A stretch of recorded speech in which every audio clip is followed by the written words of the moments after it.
Here are the differences between Android and iPhone. So the first major difference is this phone does not have a SIM card slot. Instead, it has eSIM, where this phone still has the physical SIM card slot.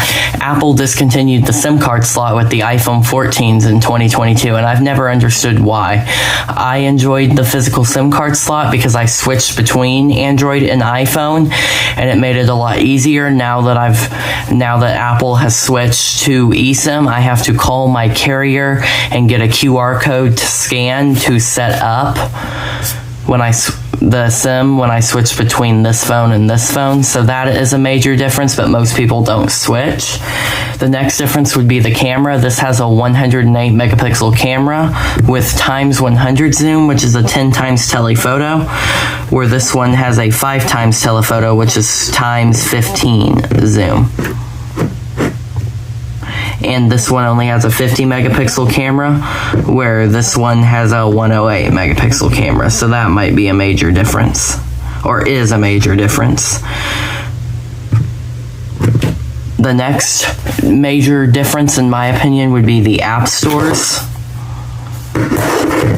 This one has the Google Play Store. This one has the Apple App Store. The next major difference, in my opinion, which is one of the most major differences, because I would use FaceTime on a regular basis to talk to family members and other people.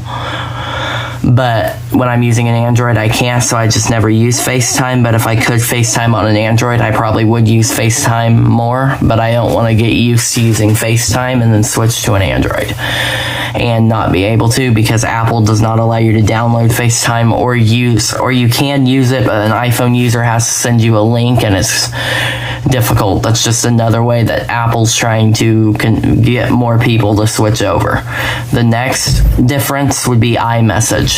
You can send an iMessage on this phone, which is a faster way to text people. Plus, if you have to put your phone on airplane mode and you can only use it on Wi-Fi on an airplane, you can text other iPhone users with iMessage. So that's also another difference. The next difference is this one comes with the horrible Apple Maps app as the default map, so you would have to go in your settings and change that and download Google Maps, where this one comes with Google Maps, which I don't understand that. Apple Maps sucks. The next difference is this phone, you cannot sideload applications. So like when TikTok was banned, you could sideload it onto an Android. You can't sideload applications onto an iPhone. You can only download apps that are in the Apple App Store. The next difference would be MagSafe. This phone does not have MagSafe. This phone does, which MagSafe is a magnet inside the phone that allows you to use chargers like this that are a magnet that snap right onto the back of the iPhone.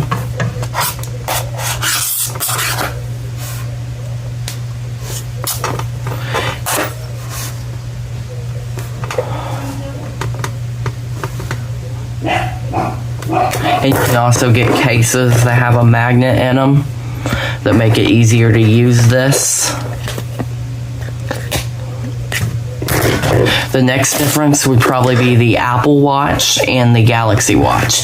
You cannot pair an Apple Watch to an Android phone. However, Samsung doesn't care. You can pair this watch, the Galaxy Watch, to an iPhone if you choose. I personally use an Apple Watch when I'm using my iPhone, just for the fact that it works better with the iPhone, and I like the Apple Watch better. So there you have it. Those are the major differences between Android phones and iPhones. I hope you liked this video. Let me know if there are any differences I missed in the comments below, and I'll catch you in the next one.